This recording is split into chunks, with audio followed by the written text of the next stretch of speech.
Hello, hello, hello, everyone. Good morning, good afternoon, good evening. Welcome back. We're going to be reading part 3, chapters 11 through 15 in Living Untethered by Michael Singer.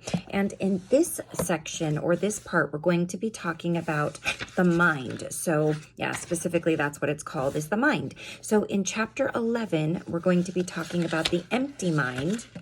And in chapter 12, birth of the personal mind. And depending on how long those chapters are in this part, we may go ahead and read the third of 5 chapters, or we may just stop there. So let's go ahead and get started. Chapter 11, the mind. As a conscious being, you are aware of the world coming in through your senses. But your awareness is not limited to that outside world. You also have inner experiences. Sometimes when the world comes in, it makes you feel good. Other times it makes you feel bad. Since the outside world is really just structures of atoms, why does it have that effect on you? How could a bunch of atoms get you all jumbled up inside? What's going on? You are capable of experiencing 3 distinct things: the outside world, the mind, and the emotions. Now that we have deeply examined the nature of the outside world, let's start our journey into understanding the second object of consciousness, the mind. What is mind? We all know what mind is. We're in here and we experience it every day of our lives. In the simplest sense, mind is a place in which thoughts exist. We have thoughts all the time. Why is he driving so slow? I'm going to be late. Now what am I going to do? Undoubtedly, these are thoughts, but where do they exist? They certainly don't exist in the outside world.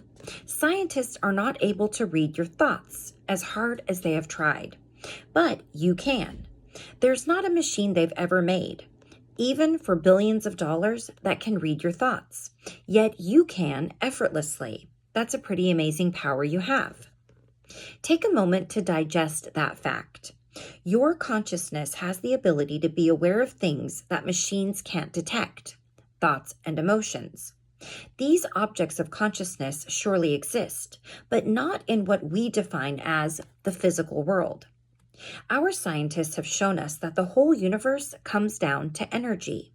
Thoughts and emotions are simply energy vibrating at such high rates that machines can't detect them. Someday they might be able to. Machines couldn't detect gamma rays, X-rays, or even infrared light until we made machines that could pick up those subtler vibrations. Scientists didn't then classify these higher vibration objects as something alien to our world.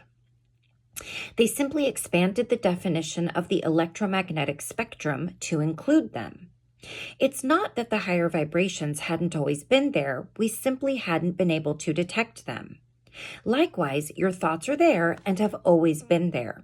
What if a scientist told you, no, your thoughts are not there. I can't detect them, so they don't exist. You'd walk away and laugh. You know your thoughts are there. You, the same conscious awareness we've been discussing, have the ability to pay attention to or not pay attention to the thoughts being created at this higher vibration of energy. Through the years, people have called this higher range of vibrations the mental plane. Many questions come up regarding the topic of mind. For example, what are thoughts and where do they come from? Since scientists don't have direct access to your thoughts, only you can answer these questions. You're in there and you have the ability to look at your mind. You even use the term my mind and my thoughts. You say, I had a terrible thought the other day. My thoughts are really bothering me lately. How do you know you had a terrible thought? How do you know that your thoughts are bothering you? You are in there, so you know what it's like to be in there experiencing thoughts. You can think of mind as a very high vibration field of energy in which thoughts can be created. Mind is not the thoughts. Mind is the field of energy in which thoughts are capable of existing. Just as clouds are not the sky, but they exist in the sky and are formed out of the substance of the sky, so thoughts are not the mind, but they exist in the mind and are formed out of the substance of mind. Buddhists talk about empty mind. In the purest sense, that is what we are referring to when we use the term mind. It is a field of energy with nothing in it. There are no thoughts, just an absolutely still, formless field of energy we call mind. This is not conceptual. You can go there. Meditators who have gone deep understand this. You just rest in your void, empty mind. You're there, but there are no thoughts. It's just completely quiet, completely empty. It's like a powerful computer that has no software in it. The computer has great potential, but it doesn't do anything. That is what empty mind is. It's not stupid. In fact, its latent capabilities are enormous. It is simply still, not creating thoughts. Basically, that is what Buddhists mean by empty mind, and it is our starting point for understanding mind. The outside world exists independent of this field of mind. Whether the mind is still or the mind is noisy, the planet continues to spin on its axis, and all the galaxies continue to float through space. The energy that makes up the physical plane is at a grosser vibration rate than the energy that makes up the mental plane. From your own personal experience, you know that consciousness is capable of being aware of both the physical plane and the mental plane at the same time. Now that we've examined the concept of empty mind, let's begin the process of forming objects in the field of mind. In order for you in their consciousness to be aware of the physical plane, you were given a physical body to house the 5 senses that pick up sight, sound, smell, taste, and touch. This body is a gift that the stars gave you and that evolution perfected. Because of the senses, the vibrations from the outside world come in. They pass through the sensory receptors, up the sensory nerves into the brain, and then manifest in the mind where you experience them. This rendering of the outside world is one of the most basic functions of mind. It's very much like watching a ball game being played in California while you're in Florida. The actual physical light and sound vibrations are picked up by the cameras at the game. They are then digitized and transmitted to a receiver at your home. The received signals are then rendered onto your TV screen.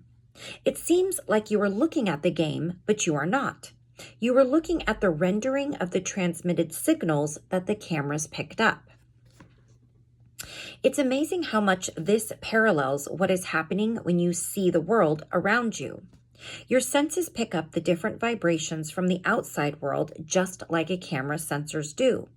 In the case of your senses, however, you can pick up 5 different vibration rates, not just sight and sound. Your senses convert the different vibrations into electrical nerve impulses and transmit them to the brain.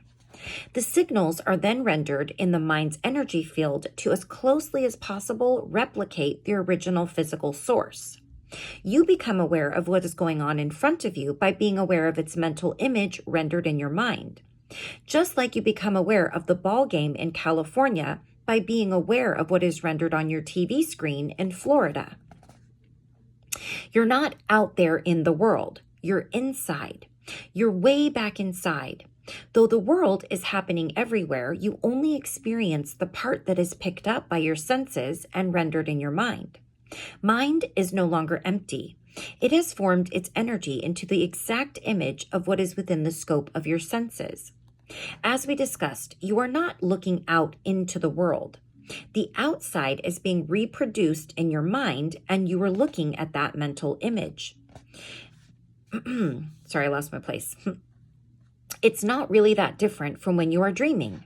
In the dream state, images are being created in the mind, and you are looking at them. The waking state is the same, except that the mental images are being generated by the senses instead of the mind itself. These mental images that form in the mind are like the images that form on your TV. The screen was blank, but now it has taken the form of the ball game in California. Your mind was empty, but now it has taken the form of the outside world around you. Your mind is so brilliant. Your TV has a digital signal processor that takes the received digital signal, decodes it, and renders it onto the screen and through the speakers. Your mind takes the encoded nerve impulses and reproduces the entire scene in front of you, including depth perception as well as adding touch, smell, and taste. It renders all this detail made out of the higher energy vibration of the mind. This exact rendering of the outside world is one of the primary functions of your mind. It allows you in there to experience the outside world. The mind is such an amazing gift. It is naturally formless, yet it can create forms that are more brilliant than those made by the most powerful computer. Mind is really the first personal computer. In fact, it is so personal that it doesn't need any external form. Its display screen is inside. Its computing and graphics capability are inside. And you don't need a keyboard, mouse, or voice recognition to communicate with it. It is so close to you that it responds to your will and the slightest impulse from your heart. Scoot something out of the way. We have now gone from empty mind to a mind that renders the outside world so you can experience your surroundings. Experience is the nectar of life. You're in there and you're capable of experiencing because of the rendering capability of your mind. Of what meaning is life if you don't experience it? We spent a lot of time discussing how the outside world was created. Billions of years of stellar activity resulting in what appears around you. You saw how it was created. Now you see how consciousness, which does not belong to the world of form, can experience it through the miracle of mind. In truth, consciousness is the most profound miracle, an essence that knows that it knows that it knows. Everything else is something you're conscious of. The true magic is consciousness itself. When consciousness is simply experiencing reality as imaged in the mind, that is what we call being in the present moment. At this point in our discussion, there is nowhere else to be. The real world is outside. It is being reflected in your mind, and you are aware of the image right in front of you. In this very simple state, you are experiencing what you were meant to experience, the gift of the moment that's being given to you. It comes in and you learn from it simply because you experienced it. There are no distractions. There is just total oneness with the moment in front of you. Everyone has had some rare moments like this. Perhaps it took a beautiful sunset to bring you to such a state of one-pointed consciousness. You were driving around a corner and all of a sudden the sun was setting with beautiful purple, orange, and magenta. It was the most beautiful thing you had ever seen, and it completely blew your mind. What does that mean, it blew your mind? It means there was nothing left in your mind but that image of the sunset. Not the mortgage, not the problem with the boyfriend, not the worries from the past. The only experience you were having was this beautiful sunset coming in through your eyes, rendering in your mind and merging with your entire being. Your entire consciousness was centered and focused on the experience you were having, instead of being scattered all over the place. It was truly a spiritual experience. That is what the Yoga Sutras of Patanjali describes as the experiencer and the experience becoming one. You have allowed a merger between subject and object.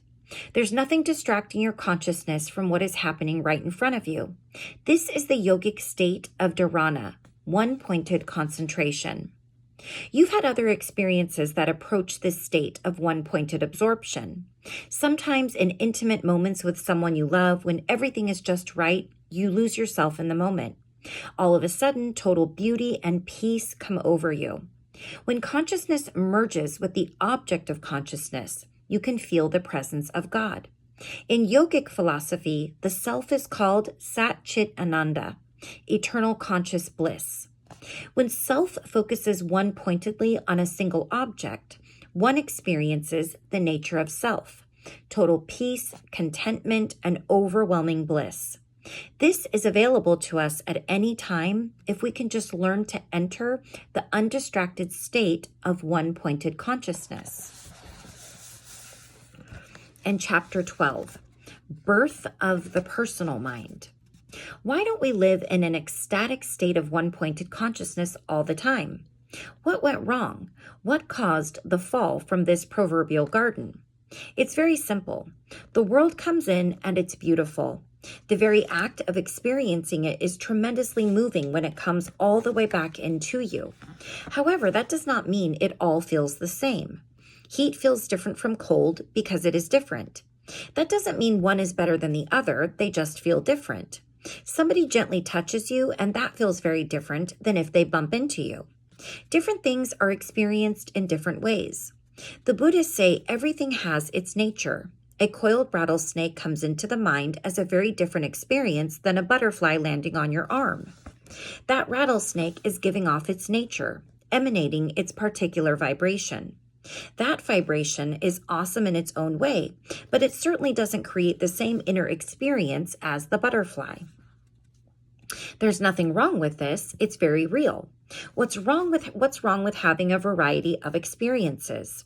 If a butterfly landed on you every moment, it would become so normal that it would be nothing. God knew how to create a world that would always be exciting. Your consciousness actually expands because of the knowledge that flows into it. You are learning and growing through the experiences you are having. This learning through life is true spiritual growth. It is the evolution of the soul. Just like everything you learn makes you smarter, every experience you have makes you wiser. When the presence of a rattlesnake comes into your mind, true, it's not a comfortable inner experience. It doesn't feel the same as a butterfly, but it is just as rich. It is just as important. If you're willing to open up at this level, you're still in the idyllic garden. There are no problems, there are just learning experiences. No matter what happens, you are becoming greater. Unfortunately, that is not how we live. Something went very wrong. Let's take this fall from the garden in slow motion. First, something comes in. Let's start with the rattlesnake. It's not a particularly comfortable experience. In fact, a hissing rattlesnake is meant to be an uncomfortable experience. It may even generate discomfort at a survival level. That would be a strong inner reaction to the outer experience. But this uncomfortable inner reaction isn't bad, per se. It's just a different vibration. Just like some colors are soothing and others are harsh. Colors aren't bad or good. They are just different vibration rates of the electromagnetic spectrum. You can learn how to be comfortable with these different vibrations. A rattlesnake is not going to stay there rattling your whole life. It's going to come and it's going to go, and its uncomfortable vibrations are going to go with it. Then something else will happen. You live in a happening place filled with growthful experiences. You are simply in there experiencing creation as it comes in and passes through you. You don't practice that level of acceptance, however. You in there who is experiencing what's rendering in your mind, you have the ability to resist what is not comfortable to you. You were given free will. You can use that will like inner hands to push away thoughts and emotions if they don't feel right. Surely you've done that. That resistance is an act of will. Will is an innate power you have. It is actually a power that emanates from consciousness. Just as the sun stays where it is in space, but it emanates rays that have great power. So consciousness remains at its source, but its awareness emanates out onto whatever it focuses on. There is great power when consciousness focuses on something, just as there is great power when the sun's rays are focused through a magnifying glass. You can feel the power of one pointed concentration. It is indeed concentrated consciousness. That is the source of the power of will. The power of will plays a very important role in understanding how the mind developed from a place of clarity to one of confusion. You have surely noticed that your awareness does not fall evenly on all objects that render in your mind. You pay attention to some objects more than others. If the vibration of the object was more comfortable or uncomfortable, you either liked it or didn't like it. This is the foundation of how the personal mind got built, like and dislike. It happens at a very primal level. Basically, it depends on whether you in there have the ability to experience something that comes in without doing anything about it, other than fully experiencing it. This is the ability to allow objects to simply pass through. If an inner experience is not neutral to you, it draws your consciousness to focus on it. The moment that happens, the things passing through your mind are no longer even. One has stood out from the rest. All it took was for you to focus your consciousness on it. Your consciousness is a force, and you are focusing that force on a particular mental object. When the force of consciousness is focused on a mental object, that object cannot pass through the mind like the other objects. Just as the solar winds interfere with objects passing through space, so focused consciousness is a force that affects objects passing through your mind. When he's talking about this, I'm thinking about something that a person might worry about. Like they have 10 different things going on, but they're particularly worried about one thing. So they focus on that one thing. And even though the other things worry them, they sort of fall to the wayside. That's sort of how I'm interpreting this. When you focus consciousness on a particular mental form, you impede that form's ability to pass through the mind. The very act of concentrating on it makes it stay in your mind. You know this. When you want to do math in your mind, you concentrate on the numbers so they stay long enough for you to manipulate them. In fact, anytime you want to hold something in your mind, you must focus your consciousness on it so it doesn't just fade away. Concentration of consciousness freezes forms in the mind so that they don't just pass through. Thus, when you saw a rattlesnake, it might as well have been a standalone item in your mind. The truth is there were trees, grass, sky, and other items rendered in your mind aside from the snake. But you focused your consciousness on the rattlesnake and you let the rest pass through. Interestingly, because you focused so much consciousness on it, you froze the experience of the snake in your mind. There was no way you were going to let this uncomfortable experience all the way in, and that is the birth of resistance. Do you know what that means, letting it all the way in? We discussed this earlier regarding the beautiful sunset and the perfect romantic experience. You wanted to fully experience these beautiful moments, so you opened up and let them pass all the way into your being. These are the special moments in life when something touches you to the core of your being. No way this rattlesnake is going all the way in there. You don't have to think about it. Resistance is simply a natural response to something that's not comfortable. You try to keep it at a distance. Have you ever kept something at a distance in there? Perhaps something someone said that hurt you in the past, maybe an awkward stage you went through when you were young, or even a terrible divorce. Of course you have, but that doesn't mean the event didn't happen. It wouldn't be in there if it hadn't already happened. You can't stop the event from having happened, but you don't have to let it all the way in. Mind is a big place. There's plenty of room between where the experience is first imaged in your mind and where you actually fully accept it. You can use will to keep the mental image at a distance from you. This is a very primal act of resistance. Now that you have resisted experiencing the rattlesnake and let the rest of the moment pass through, here comes a butterfly. It lands on you, which is a beautiful experience that you naturally focus on it. When it starts to fly off, you don't want it to go away, so you use your will to hold on to the mental image. This is what Buddhists call clinging. You can't hold on to the butterfly itself because it flew away. So you try to hold on to the mental thought pattern of the butterfly. You push away what it was like to experience the rattlesnake, and you cling to what it was like to experience the butterfly. Neither of these mental patterns can finish their natural journey through your mind. Not only do you lose out on fully experiencing them to the depth of your being, you are also left with these mental patterns stuck in your mind.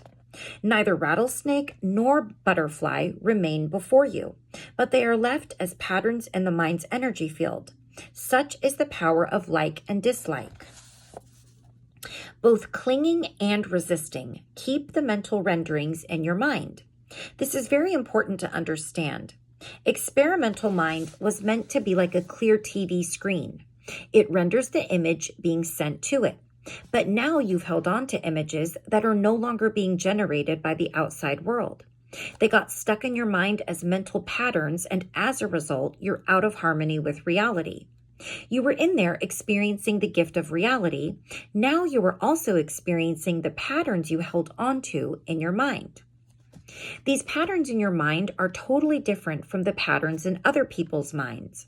Each person's trapped mental patterns are unique and very personal. They come from how we interacted with our past experiences. Since we've all had different past experiences and interacted with them differently, the impressions held in our minds are totally different. This is the birth of the personal mind. The problem is, reality is not personal.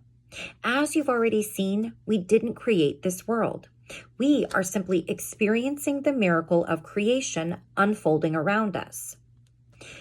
Yes, there are rattlesnakes and butterflies in the world, along with lots of other things. But now there are rattlesnakes and butterflies in your mind, even when they are not actually in front of you. Now that you've held these leftover mental impressions in your mind, reality has to compete with them for your attention. Your ability to fully focus on the outside world is going to be hindered by the constant distraction of these inner impressions. Okay, so we are going to stop right there. That was 2 longer chapters. Let me take a look at 13, 14, and 15. Yeah, those are not as long, I don't believe. So we're going to stop right there. And in the next video, we will read chapter 13, I believe. Yes. And that one is titled, in case you want to know, Fall from the Garden. And we are still talking about the mind in these 5 chapters. So thank you so much for joining me. As always, I know I've said this before, I love reading these to you guys. Thank you to everyone who has subscribed. If you have not subscribed and you've just been watching, please subscribe, please comment, please like. I would love to hear some feedback as far as, your thoughts on what I'm reading, your thoughts on what you're hearing when you hear this, because we all look at things differently. Our perspectives are different and our perceptions are different. And what I hear may not be what you hear. And that's absolutely fine. My goal is to read this to you as if you're reading it to yourself and you're forming your own opinions, conclusions, and using the power of discernment to decide what you want to take on as yours and what you need to think on and what doesn't resonate with you. Not everything I read resonates with me. I read these are all on my shelf at home. I take something great from every book I've read, so I never ever consider it a waste of time for me if I resonate with 20 things or 2 things in a book.